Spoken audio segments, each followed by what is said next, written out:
Hey y'all, I'm Chrissy and welcome back to Photographer Life Check, where we check in about all things image making. Today we have the incredible photographer, photo restoration artist, and storyteller, Samia Minnicks. Hey! Yeah. Thank you so much for having me. Of course, I'm happy to have you. Samia, thank you so much for being here. Before we jump into anything, we're going to get into the photographer fit check like we always do, because eventually this podcast will be in person. Hit the email for funding. But for now, Yeah. just let us know something you're wearing. It could be the frames, the top. It could be the hair if you want to. How you coming today? I don't the top, I don't know where it's from. I can talk about my hair. I cut my locks out a year ago. I'm struggling with loose hair, so I just got the twist. And it makes me feel like I have my locks, but I think I'm gonna start a new set. It's time. Yes, restart, restart. I Yeah, I miss actually them. know quite a few people, like maybe like four people who just undid their locks like over the past couple months. And I'm like, what's going Yeah. on? I feel like y'all know Yeah. something I don't, and I don't like that. Yeah, I just needed to start fresh. Like my first set was kind of on a whim. Yes. I mean, oh, can you tell us about the frames? I like them. They're beautiful. Oh, sure. Thank you. I got them from Lollol, cheap little frames, Thank but you. yes, I love yours. I feel like they have really fun frames. And I love a fun frame, which is why I went Yeah. to them. I got a few pairs of glasses. I mean, as a girly with, some poor eyesight naturally, it's like, let's make it cute. Yes. if I'm if we already must. paying all of this money for the prescription. Yeah, I might as well like my We got to frames. balance it somewhere. Yeah. Exactly. So that's my photographer fit check for the day. This top I got from the Gap. It's Gap Athletics. It's a good vibe. It's a good chill vibe today. But let's jump into the life check. So, for those who don't know, Samia is an incredible lifestyle wedding brand photographer. But I specifically wanted to talk to you today about the photo restoration work that I found, which is actually how I found you. Context for listeners, I just met Samia's best friend a couple weeks ago. And naturally, photography comes up, and she's like, "Oh my God, my best friend's a photographer." I said, let me see their work. And then when I saw the photo restoration work specifically, I was like, oh my God, I don't think I've had a restore artist, photo restoration artist I'm still on the trying to show figure out what to before. call myself. So you're good. I'm still trying to figure it out. Well, this But is yeah, cool. photo restoration. Thank you. So, one thing I do research for all of my episodes, and I found it really difficult to find things about you, which intrigues me. So, can you please give folks a little bit of background just on who you are and your work? For example, I know you're a Virginia based photographer, right? Yes, correct. Okay, are you from Virginia? Let us in a little bit. Yeah, so born and raised in Virginia. I've lived here my whole life. I went to school, college, 30 minutes down the street at Virginia State University. I got into photography probably, I would say high school. My mom let me use her camera one time and I never let it go. Everybody in my high school knew me as the photographer.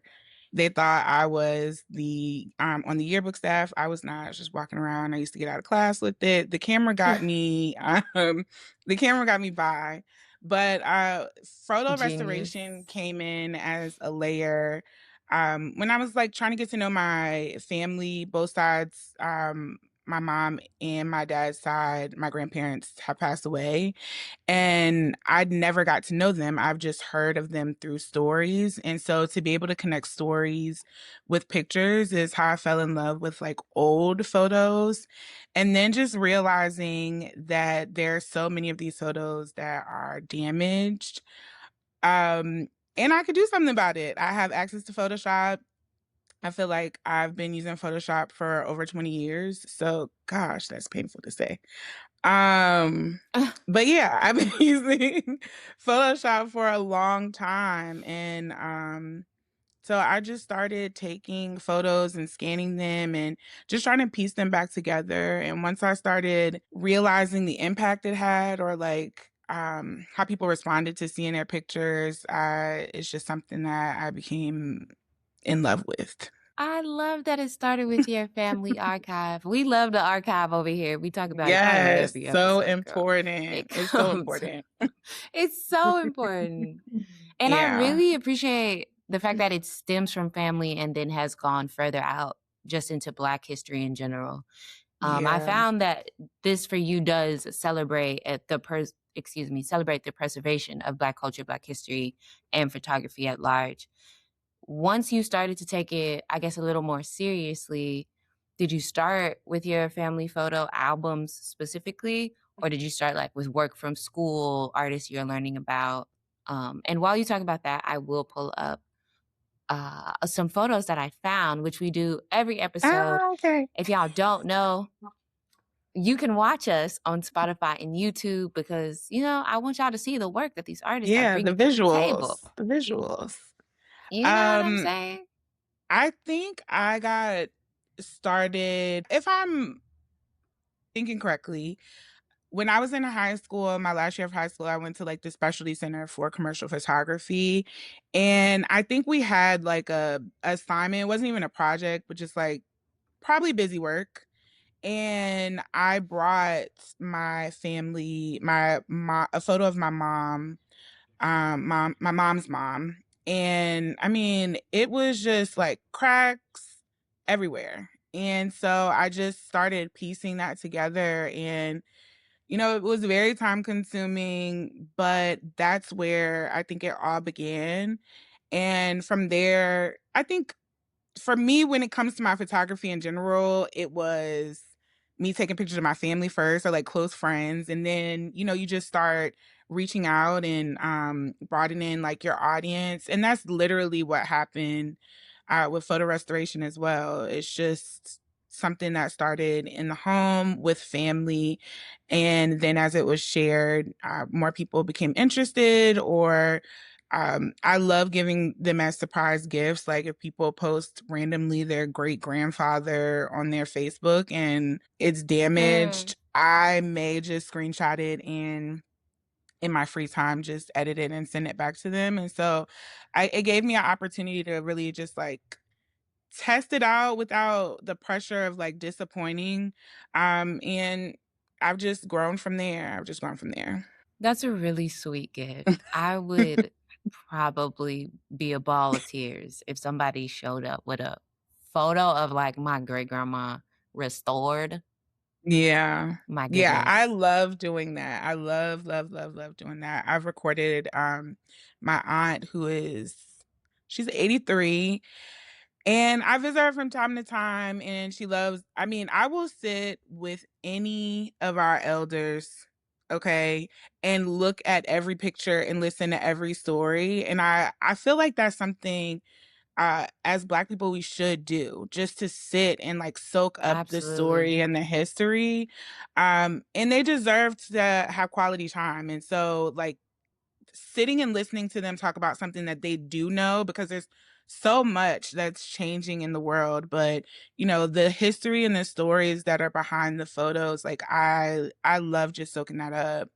And so I was over at my aunt's house, and she was sharing this picture with me of her great grandmother. And, Mm. her being 83, a great, I'm like, this picture is old. This picture is Yeah. old. And so I took that picture, um, and took like a photo of the photo. And for her birthday, I restored it and printed it out and put it in a frame. And just like I recorded it just for my own personal, I think I did actually post the audio for it, but not like her. But it just meant so much to me. Just hearing how excited she was and how touched she was from it. I mean, I really value that audio, that video, and just something that I could give her that she wasn't expecting. So, yeah, I love doing that. love, love, love doing that. Yeah, through this restoration work, I mean, it feels so deep to me because you're not only restoring your archive, but you're adding to your archive in a new way. Like, yeah, it's Yeah, the same photo, but these are details that were lost to time that have now been brought back that the next generations in your family won't have to think about. You know, it won't have to be like, yeah, wait, we don't remember what her face looks like because the face has been, you know, worn down and scratched out over time. yeah, And that's an incredible gift to give to your entire lineage. yeah. Whoa. That's so true. Thank you. I appreciate that. Girl, yeah, that's incredible.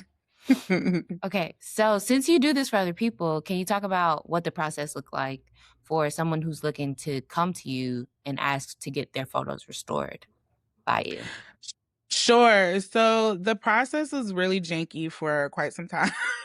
It took me until I randomly posted my first TikTok went viral, like ridiculously overwhelmingly viral, and I was not prepared, and so people started like emailing me and DMing me, and I'm like, okay, I need to put a system in place because it had just been, you know, word of mouth, and then it went out to millions of people. So I typically I want everything done if possible by email. I have a link on my website where people can like submit and upload. My mom doesn't think that that's professional. She thinks that I should be going to every single person's house because older people, she feels like older people don't know how to use technology and I need to make an easier way for them.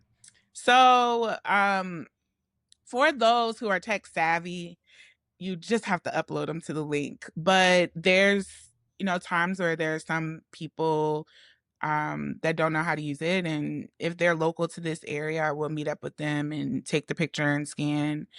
Um, but yeah, it's an easy process now, but it's been a learning curve getting to from something that was just like an interaction and somebody reached out to me and just sent it to me to having like a system in place for receiving that type of work. I don't want to touch it. That's the thing. Like, please do Mm, not send me your only picture of your great great uncle. I don't ever want to touch it.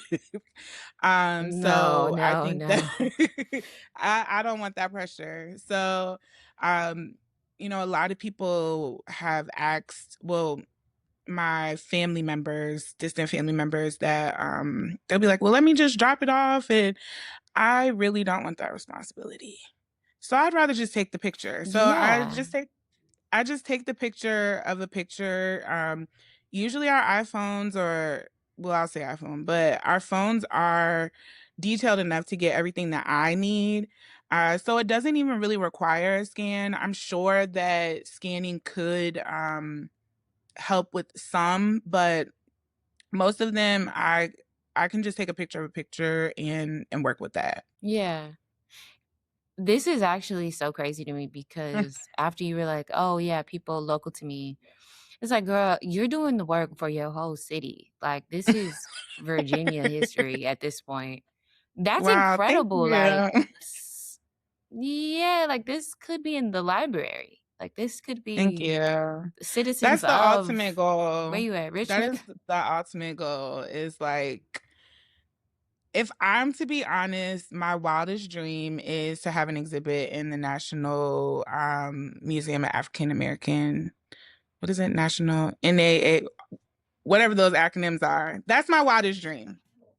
Um, and I think that for some time I was focusing on just like families and people that I knew. And then after I guess the TikTok blow up, it was just like, how can I Mm, connect with people where I have access to more photos? I'm sure that there are libraries and museums that have so many photographs that are just sitting in the archives, and I don't know if there's any way that I can help with that, but that's something that I would love to do. And specifically African American or people of color, that's where And my mom has talked to me about that too. She feels like I shouldn't be excluding anyone, and I'm not. If anyone wants to, they can reach out. But what I'm passionate about is restoring the history of people of color, um, our Yeah. photographs, our stories, our legacy. And so if I'm going to be spending my time uh, doing it, and it's not like something that someone's hiring me to do, I am going to focus on, if I'm just creating just to create, it's going to be people of color for sure. I mean, that just makes sense to me. Also, with a personal history of being Black American and knowing the importance of maintaining and restoring the photos that we do have. I mean, Yeah. we don't have to get into the whole history to know how much we lost. Like, Exactly. Exactly. And it's important. yeah, I think it's important to be rooted in that passion. yeah, yeah. So that is something that I stand by that. I stand by that. And also, I don't know what your great great grandfather did and how he treated people, and I just don't want to spend hours thinking or questioning that. I'm just gonna stick with elevating the stories that I feel most connected to. That's what's important to me. Yeah. There's other restoration artists in the world that can handle that. You know what I'm saying? Yes, yes. And in these like photo rester, that's so true. In these like groups that I found, these small pockets of people that do this work, that's what I see. It's they're or when they're restoring people of color, it's just not with the same level of detail and intention and care. And so I feel like they have options, and I want to make sure that we're represented and that our legacy is being restored and preserved. So that's what's important to me. Yeah. And I appreciate that. I also noticed that your faith is really important to you. Do you think it shows up in your work, in your restoration work specifically? I hope it does. That is my prayer. That is my prayer that all of these talents that God has blessed me with, that people see themselves, people see God in me and through me. Um, and even in my photography, like my prayer is that I heard a photographer say it. She said it best. She said, I want people to see themselves the way God sees them.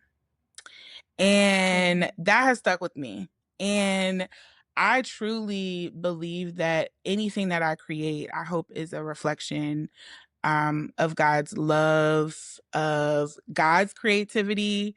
For me, He is the creator. So we all have the ability to create things, and it shows up differently in different people. And so I hope that what I'm creating is a reflection to others of God, that they see God in me and the work that I do, for sure. Do you ever feel like it's a spiritual process for you or no? Like while you're 100, actually restoring the work? 100%. Mhm. I become like sometimes I really can just like vibe out, and I get kind of obsessed, and I will spend hours. I'm like sitting with these people that had stories, that had lives. Their hearts were broken at times. They experienced joy and love, and I just feel like that's a spiritual experience, connecting with someone that you don't know. And I'm like zooming in into all these details in their face, and just trying to put it together. And my hope is that I'm putting pieces of their story back together. And so that is a spiritual experience for me, for Mhm. sure. Do you collect the stories of the ancestors from the people that might be coming to you for this work and not the people that you're choosing Yeah, separately, you so know? Like, yeah, so a lot of them, it it's mixed. There are some people yeah. that when they send their photos, they share the story with me. I do think as I evolve as a storyteller, I do want to start collecting the stories, like sending out, just like I send a questionnaire out to my clients, like, asking them specific things so that I'm ready for their session. I have thought about doing that for the restoration as well, but that would be like an optional thing because, if they don't know or they don't want to Mm, share the stories, then that's perfectly fine. When I'm doing my own work and creating my own things, the thing that's like most heartbreaking to me are how many unidentified people I'm finding. Like yeah. these people, these pictures, beautiful pictures, but it'll say like unidentified woman from Louisiana or unidentified Mm-hmm. man, young man. And that breaks my heart because they did have an identity. And somewhere in our history and the sharing of that history that was lost, and that breaks my heart. And so any way that I can tell a story, if I do know, I would love to do that. That would be my intention for sure. Yeah, that makes a lot of sense. I mean, I feel similarly to you that it's pretty heartbreaking to me when I do that through history's archives, when I'm finding these unidentified people. But I do have a particular kind of ache when it's within my own family or if I'm speaking to someone Mm, else within their own family. I was actually just talking to an artist a couple months ago, not on the podcast, just he's an incredible artist based from Chicago. And he makes these really beautiful quilts using his family archive. And he scans the images, prints them on fabric, and then quilts them all together in like these really wow. beautiful patterns and shapes. It's so stunning, so beautiful. But there's I just one got man on there. chills. It's incredible. I'll try to link you. His Yes, work is so please. I would beautiful. love to see that. Actually, I should shout him out. Yeah, let me think. I Yes. think his Instagram is 15. Before I say something wrong, let me just start shouting out somebody else. Child, I can't do that. His name is Jalen, but I don't know his last name.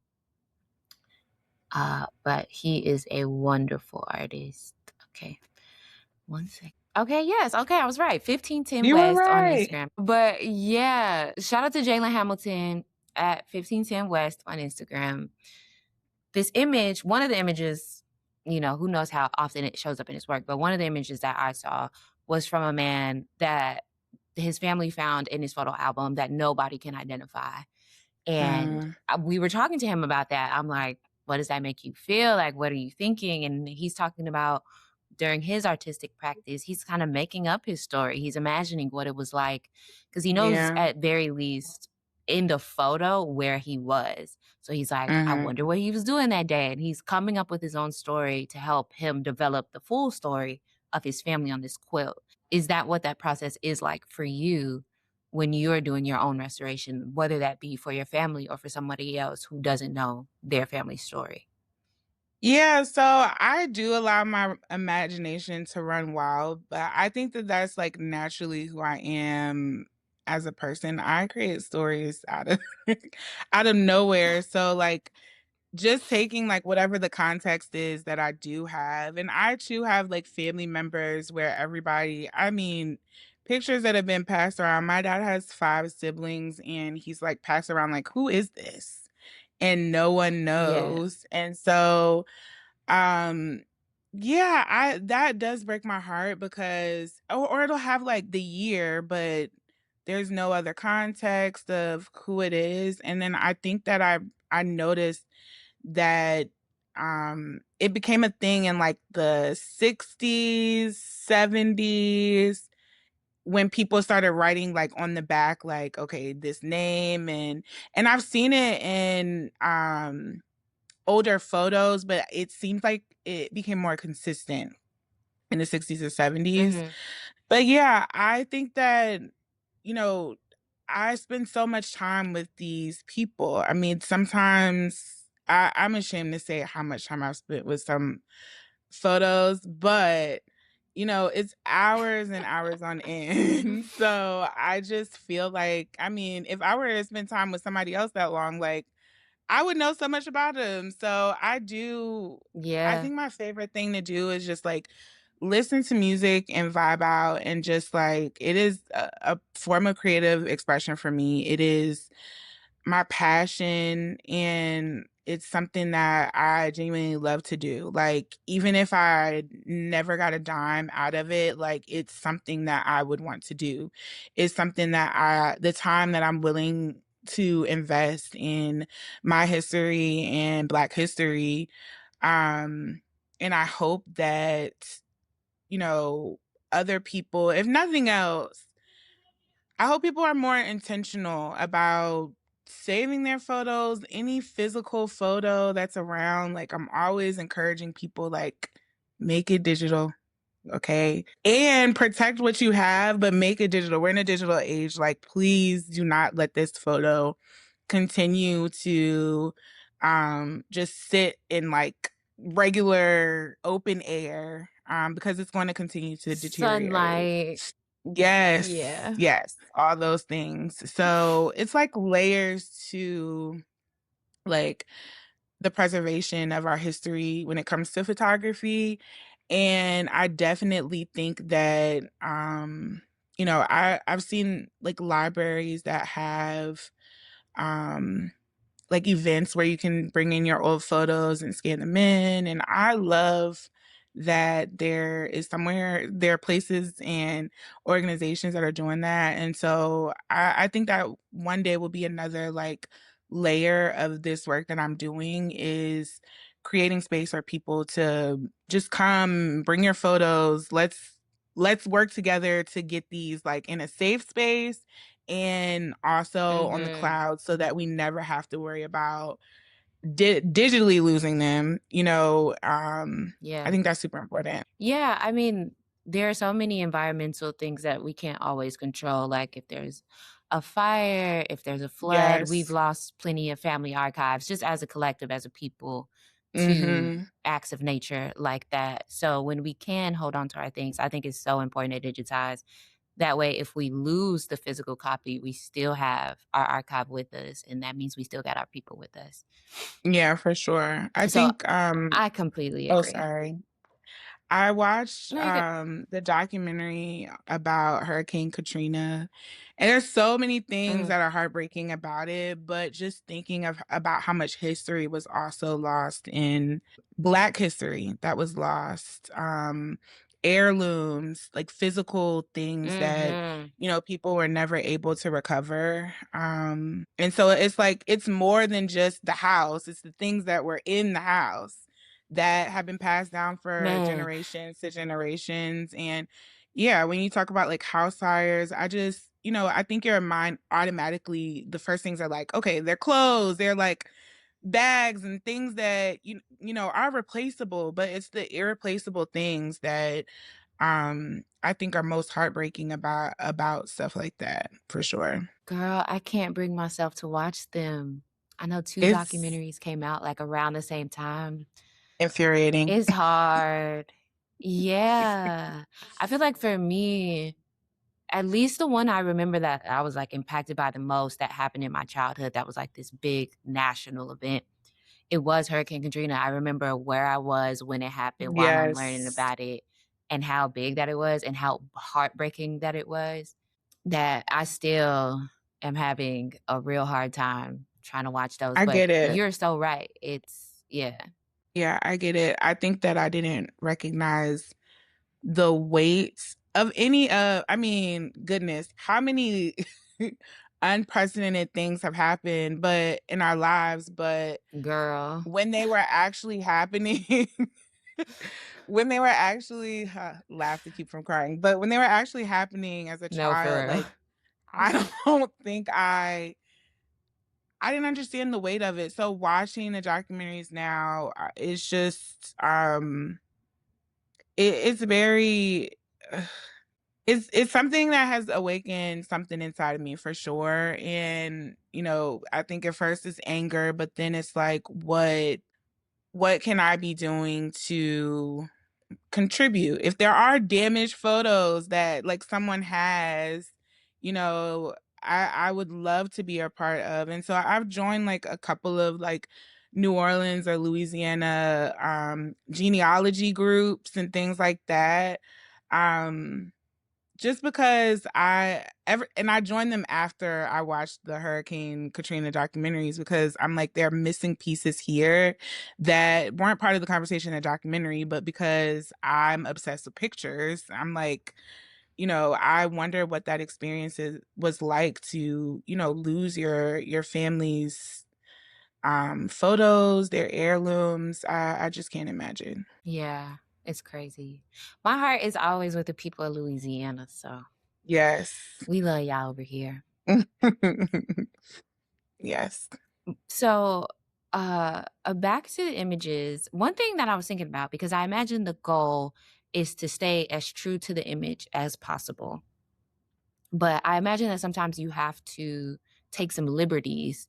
For example, I saw you restore a photo where you had to recreate a boy's face or even like bring out certain colors in clothes or something like that. Can you talk about how you make those decisions and how to be integral to the images or the parts of the images that still exist?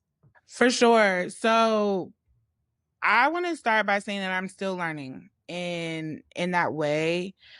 I think that I sometimes edit for like today. So the contrast is a lot deeper than what the actual contrast would have been in that time. And so that's something that just clicked within the past 6 months, right? And I've been doing this work for a long Mm. time. And so the more that I'm learning and the more that I'm seeing, the more I'm adjusting. I think that I feel uncomfortable when adding things I don't know. Like I have put yes. That is a great example of a photo. And it's so crazy because is this last year? I think I have restored this one again since then because yes, that is the exact photo. I just feel like it doesn't do justice to like what was happening in that photo at that time. And so there's some things no. I can't I have to create a face when there isn't a face there, but when it comes to like I will send you the restoration that Hmm. I've done of that within the past I want to say the past like 6 months. I love doing it, but then there's a point where I question like, am I keeping the integrity of the photo? Of course, it's damaged, and there's some things that I have to fill in the blank. But then there are other things that don't need to be touched as much. Something Hmm. else, I used to put like bright colors on or like a yellow dress when, those types of colors weren't necessarily. So I think it's me learning the history and also like, what people were wearing and realizing like nobody was walking around with a bright green, like the color shirt I have on now. It was not a thing back then, right? It was a lot of like muted neutral colors. And so, I think that that's something I'm just learning as I go. And I do sometimes when it comes to um posting my work, I think that that's where I struggle because I'm learning something that isn't something that a lot of people do. And when I'm an artist, but I'm not like a hand drawn creating like a intricate photo out of nothing. And so I will say that even like the use of AI, like that has been, something in the creative communities all over that we've talked about, and, different people having different feelings. But I have definitely had to find ways to balance what I think my creative eye is kind of like guessing. And if I have the story, right? Like there are people that I talk to that will say, like, this is my great grandmother's favorite dress. The color was Mm. blue, it had this. And so when I have the information, or if there's a client that asks, they don't know the color, and then I'm like, well, what's your grandmother's favorite color? And so we can just make this dress that color if that. So I do have a lot of creative control, and I think that sometimes that feels scary when we're talking about history. Mm-hmm. It feels uncomfortable sometimes, but whenever I can get the guidance from, someone, even if they don't know the answers, but they have like a preference, I don't mind changing the color to that. But I do, and I'm still working on ways to make it to fix. It's like a difference between like fixing it and changing it. And I think that Mm-hmm. there's a line that I am still learning to find the balance in when it comes to that. Yeah, that's fair. I did notice that sometimes it looked like you were making more of an aesthetic choice, and sometimes it felt like you were just maintaining the integrity of the photo. Yeah, Um, and I think that makes sense as part of like the learning process. yeah, for sure, for sure. And I think that that's kept me from, especially in the past like year or two, has kept me from posting a lot. I mean, I have so many photos that I've restored, and I think that honestly, that's what helped me learn the things that I needed to adjust, right? I was Hmm. taking the time, not working on somebody else's stuff, but like going to these libraries, going to museums, and looking through archives at different universities and saving photos and just playing around. Well, I don't want to say playing around because I'll spend too much time to call it play, but just Yeah. like learning. It's just taken me a long time to learn what works for me, and I'm still learning. But I definitely think that the more I do it, the more I'm realizing that line that I need to find the balance of. Hmm. That's felt. Do you have a personal photo that you're most proud of? And could you tell us the story of it? Sure. And it's the crazy thing about you asking this question is it is a photo that I did manipulate, and it is not historically true, but the sentiment is what mattered most for this one. My mom is a how many? Hold on, now I gotta count. I think she has four other Okay. siblings. Yes. My mom has four other siblings, and it's a photo from like 1960s. And everybody, um, my grandmother, my grandfather, and her siblings took a family photo together, and my mom wasn't in it. And I've heard her Mm, talk about this photo for years and how that would have been the only family photo that we had. That would be the only family photo that we had. mm, Everyone was there, and it's just me that's missing. And so one year, money was a little tight when it came time for holiday gifts. And I added a photo that was actually of her from the same year. And I added her into the family photo. And my mom, every time somebody walks in the house, okay, she's going to show them that photo. Okay. She is so proud of it. And, she sets it in different places of the house, and it means a lot to her. I don't think that I would do that for like unprovoked. Like my mom, it was something that I heard my mom talk about. And so it was important for me to at least try. Like I have the ability to do these things. Like let's see what happens. And it's something that yeah. really matters to her. And I think that when it comes to giving gifts, I've always been an experienced person, right? You don't have to give me a physical gift ever, right? I will take an experience over that. And I think in the same token, like anytime that I can give people my photography or photo restoration or make them smile with pictures in any way, like that's where I feel most comfortable, and that's where I feel like something that's of value that you can't really put a price on. Because us as photographers, like I don't Yeah. think we realize, or maybe I'm still realizing, like the photos that I've taken at weddings, like I really sit in a moment and I'm like, these people are never going to all be in the same place again, right? Um, my clients that I've like watched them from when they got married to like having families and watching their kids grow. Like our photos become more valuable over time, and it's not anything that we could put a price on. And so when it comes to my photo restoration work, I don't think that there's a price that can be put on something that's so valuable to other people. I mean, people have come up to me and requested or said, "This is the only picture that I have with my father.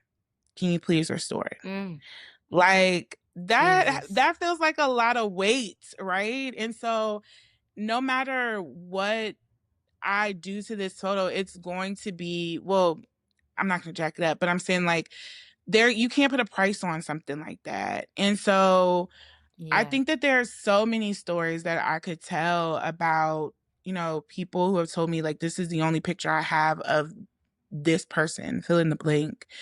And it breaks my heart, but I also love and I feel so blessed and honored that I have an opportunity to at least make them feel more connected to someone that they loved, that they cherish that memory, and I was able to bring it back to life in some way. Um, so yeah, anytime that I can make somebody cry with photo restoration, I'm going for it. I'm going for it. Yes. That is the Girl, you goal. about I to make want me tears. cry. I want tears. My work is not done until a tear drops.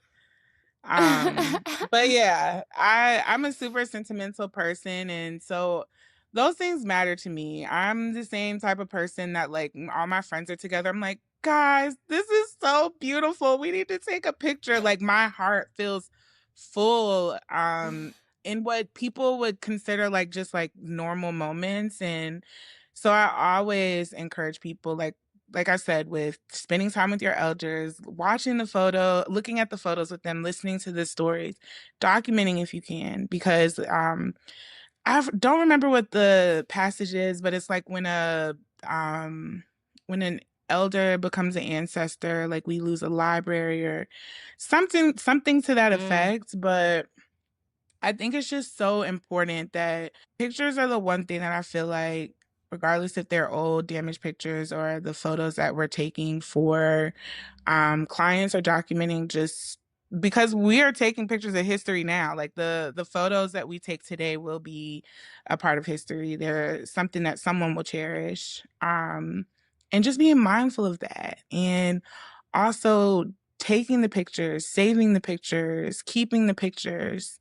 I just think that it's so important. So anything with pictures, I'm always like, you have to take the picture, you have to save the picture, scan it. I have become obsessed with pictures in every way, and that's how it's yes. reflected in my work of just taking photos, but then now restoring them. And it's turned me into a little bit of a history genealogy buff in the process. So I appreciate it. Girl, you've given me so many touch points. One, that's such an incredible gift. And I usually see that actually with painters. I've seen like videos of people getting gifts like that from a painter. Yes. But to really get that feeling of a real feel photo, to me sounds even more special and beautiful. But what an incredible gift otherwise. Secondly, it's giving maniacal. It's giving water side. You said I need the tear to hit the floor. I said, is this I'm a Cancer? I am a What is going Cancer. I'm a on? Cancer. Like, maniacal. Wow. Yes, I'm a See, Cancer. To the y'all core. To are the core. tr- truly beautiful, nurturing, sentimental people, but menaces. Just I devilish. Y'all are No, no, no, no, devilish. no. Everyone but me. Everyone but me. But yes. But I think it's so seriously, I crazy that think people can tell that from just talking to me. a girl, you feel like the picture next to the definition of the Cancer, and I've only Yeah. known you for about 45 minutes now. No, Like, seriously. That's crazy. but it does take that amount of care to do the work that you do, and I think it's really important to hold the space that you hold for not only your own archive but all of your other clients' archives. to help tell their stories and keep their stories alive. I mean, it makes me think about in Mexican culture, the ofrenda or like the movie Coco, like the things that they have Mhm. to remember culturally, to remember their ancestors. I think Yes, that's one, so beautiful. I've always it been like in is. love with that as a practice. Mhm. So to me, that's kind of the work that you're doing. You're allowing people to remember the people that they love. And that's just incredible to me. Thank you. I appreciate it. Yeah. This feels like a good place to take a break, so we'll be right back. Today's episode is brought to you by Bridgesville Studios. Bridgesville Studios is a creative space where you can host your workshops and intimate events or plan your next photo shoot. This Latina-owned studio is located in the Pilsen neighborhood in Chicago, and you can find them on Instagram at Bridges Built Studios to book. Let's get back to the show. And we're back. So this is our next segment called The Gear Don't Matter. But I wanted to do this segment because I wanted to talk about our favorite pieces of equipment. One of the things that photographers often hear is, oh, like what camera do you use? What camera do you use? What camera is that? And, that's just kind of crazy because the camera didn't take the photo by itself. No, seriously. But we still love the gear that we use. It helps us create the beautiful work that we do. So I want to know, what's your favorite piece of equipment? And it doesn't have to be a camera, but it can be. So I feel like my favorite piece of equipment is my Profoto lighting system. I switched to that after I've had it for quite some time, but the flashes I had before were just like delayed out of this world. And yeah, Profoto, their lighting system really changed the game for me when it came to event photography, weddings. As far as my camera, Yeah. I have been tried and true to Nikon since I got my first camera, so over 20 years. But I need a new camera, and the Mm-hmm. job, well, let me back up. I started teaching photography at the museum, like the Virginia Museum of Fine Arts. And Okay. they have been asking me, and I'm like, I know how to take pictures, but I don't know how to explain it to someone else. Like, it's just Okay. muscle memory. I don't know. I don't know about teaching. But I also felt like it was like an opportunity for me to get like my little pinky toe into the Virginia Museum of Fine Arts, like connecting with people. So I was like, okay, I'm gonna do this. So the blessing in all of that is teaching this class. There's so many different people that come with different cameras. And so what used to be intimidating to me was like my second shooter for weddings, she shot Canon, I shot Nikon. And so if Mm. I touched her camera, it felt like I was touching a foreign object. Yeah. It just felt intimidating. Like my hands know how to maneuver and operate the Nikon, and the Canon just felt foreign to me. But with working and teaching people how to use their cameras, I feel more comfortable. Um, and honestly, now that I see it, I'm like, I might have been a bit dramatic. But yeah, so I know how to work a Canon, and I'm very familiar with it now. And my job, they had a camera when I got there, and it's nicer than the camera I have. It's a mirrorless Canon, and so I've been playing around with that. So I feel like um I'm never switching, but it has given me the opportunity to, try different equipment and play around with some things. Yeah. And Nikon has some really nice mirrorless. Their Z series, I think they're on the 10 Yes. now. Uh-huh. They're beautiful. So yeah, you Yeah. ain't gotta switch if you don't want to, girl. Yeah, I don't but I do want to. I feel very like, like the old person that's like stuck in their ways, like, I don't need to get that new stuff that y'all. And that's kind of how I felt when Yeah. Mirrorless came out. I'm like, my camera's perfectly fine. I'm happy with it. So I've never operated a mirrorless camera until like 3 weeks ago. And I was like, Yeah. oh, this is lightweight. And like, I mean, the difference between I might have saved myself some carpal tunnel, okay? If I would have just started dealing with the mirror list. It's so They are lightweight. much It's so lighter. lightweight. Oh my gosh. It's the biggest difference to me. Well, not the biggest, but physically, like I could see how that would be easier to shoot a wedding. Because I'm not holding a Yeah, heavy camera all day. Yeah. But I'm going felt. to rent So, a Nikon mirrorless so I can just play around with it. And I feel like that's one of my favorite things to do is rent stuff, to see if I like it enough to buy it. yeah. Also, a good pro tip if y'all not doing that already. This next segment is called the PLC playlist. I want to know what you're listening to right now because we throw it in a playlist for the girls to play on set. So, can you put us Ah, on? um, okay, I don't want to bore y'all. Let Um, me see. What is it? no. Okay, so I mainly listen to gospel music before noon, but then after noon, I'm listening lately. I've been listening to like the old school, like Stevie Wonder. Like I love instrumentation. Like I know the you ain't saying Stevie instruments. Wonder is boring.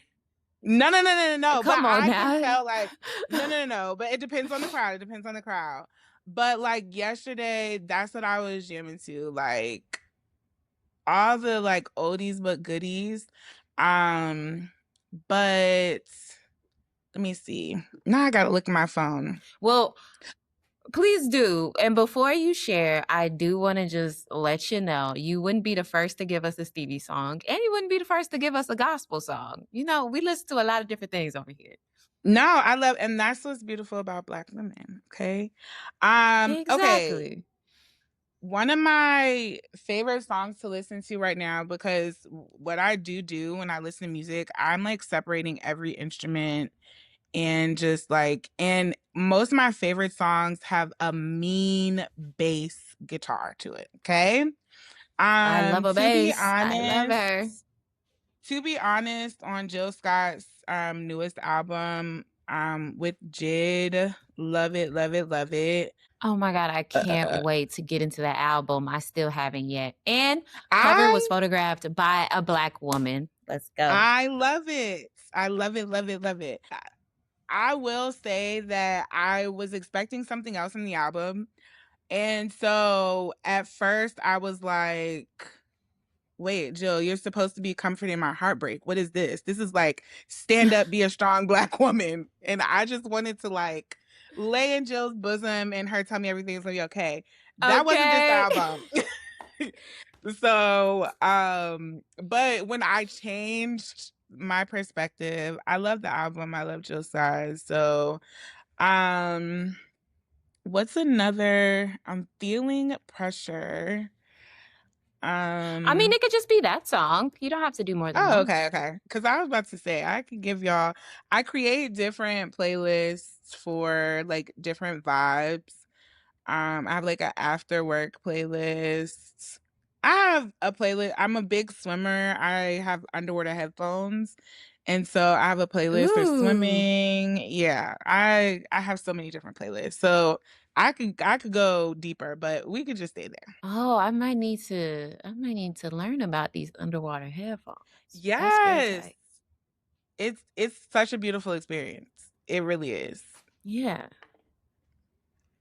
Okay. Well, my PLC playlist edition today is this song called River by an artist. Well, there's three artists on it. Modha, Abase, and Fani Zahar. This has been the background of like a lot of the working that I'm doing out here during my time out here. It's a Mm, really good vibe. It's some decent instrumentation. It's just I feel vibes. enveloped by a vibe, you know? So Yeah. shout out to Modha and them. That's gonna be my Yes, addition to I'm the adding that PLC too. playlist this week.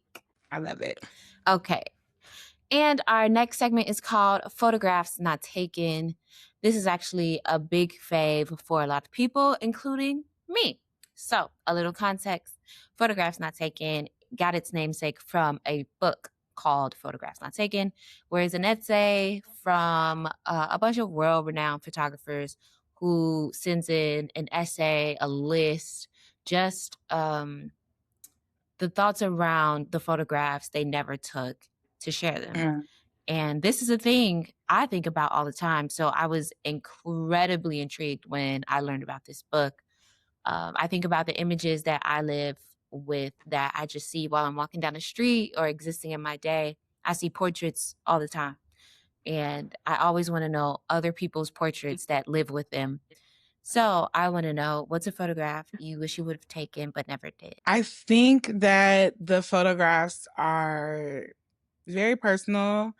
Um, I I found myself as a photographer always taking the picture and never being in it.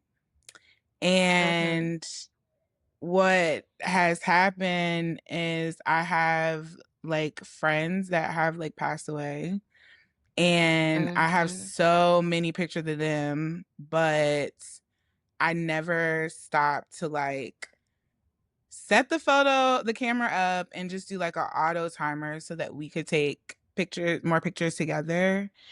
And so I think that that's really like where, when I think of the phrase like photos never taken, it's of one of my good friends, Ina, one of like a local legend here, Lorna, and I have so many pictures of them. I mean, so many hundreds of pictures that I've taken over the years, but when it comes to actually me being in the photo.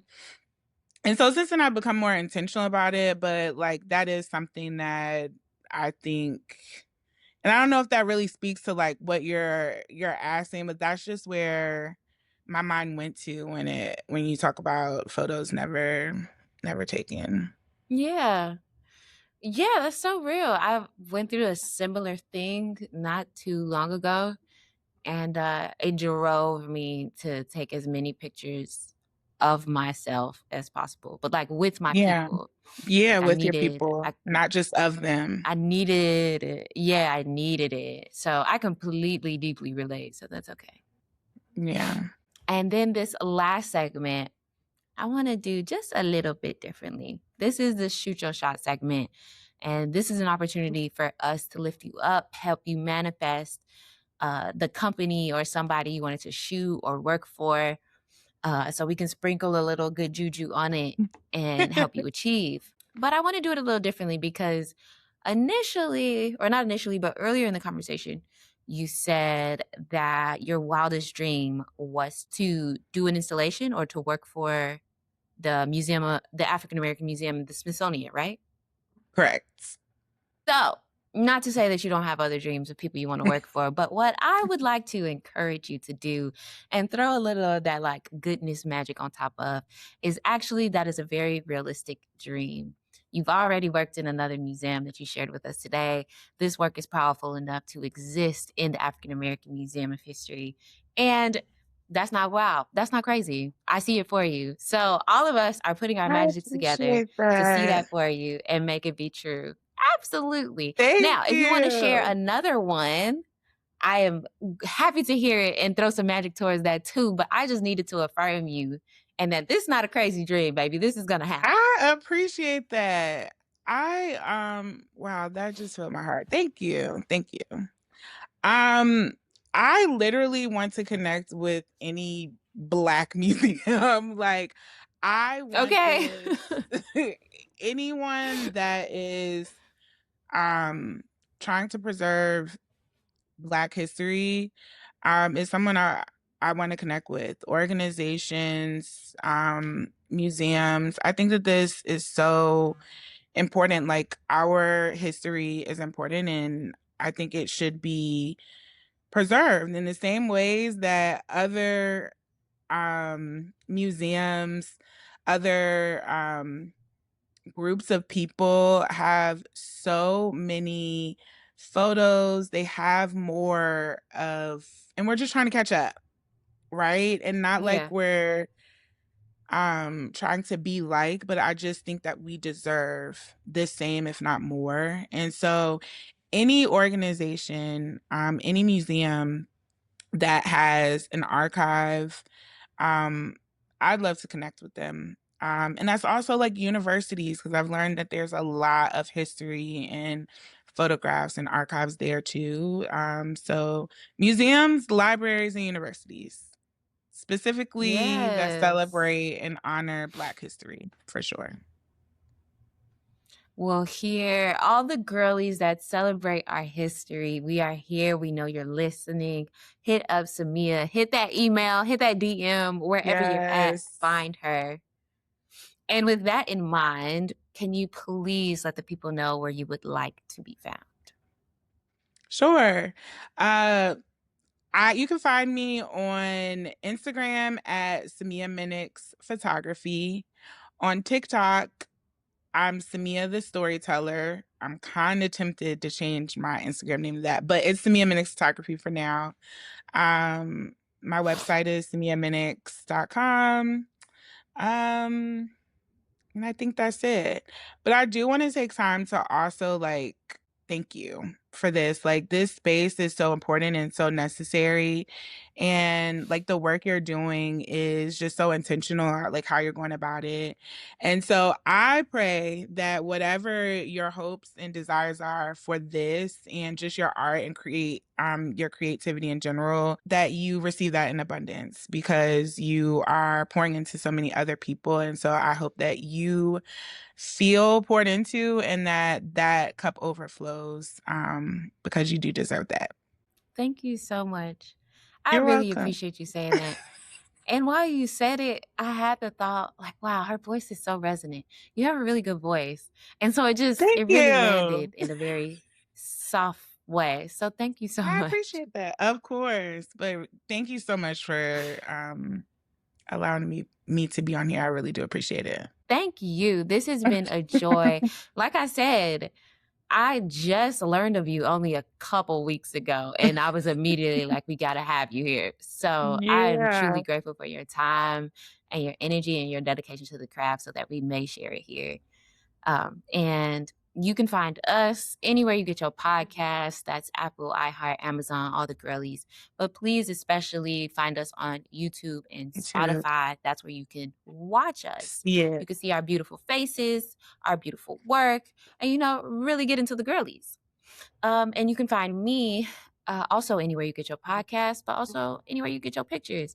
And that's at QURISSY. Thank you, Samia. Thank y'all. And we see y'all Of next time. course. Bye. Bye.